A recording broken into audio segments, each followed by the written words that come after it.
Welcome to our channel. Today we how to connect SQLite with a React Native app using WatermelonDB step by step clearly. To connect SQLite with a React Native app using WatermelonDB, start by setting up your React Native environment. Use the command line to create a new React Native project if you haven't already. Navigate into your project directory. Install WatermelonDB by running the command npm install adnosb/watermelon. Next, install the necessary dependencies by executing npm install adnosb/observation at latest. Now, you need to install SQLite as the underlying database engine. Run the command npm install SQLite 3.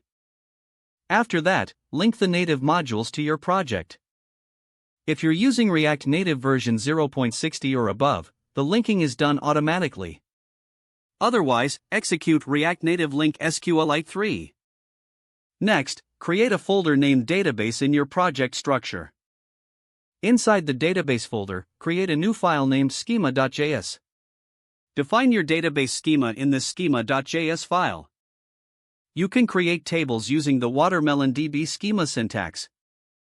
Now, create another file named database.js in the same folder. In database.js, import the necessary WatermelonDB components. Initialize the database instance using the schema you previously defined. Next, export the database instance for use throughout your app. Now, create your first model by making a new folder called Models. Inside Models, create a file named user.js. Define your user model by extending WatermelonDB's model class. Add fields to the user model that correspond to your database schema.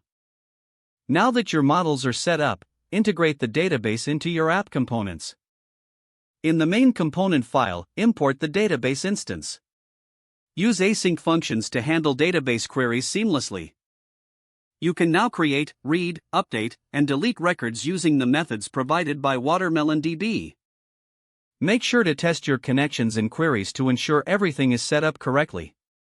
Finally, run your application to see WatermelonDB in action with your React Native app. Don't forget to like this video and subscribe to our channel for more step-by-step tech guides.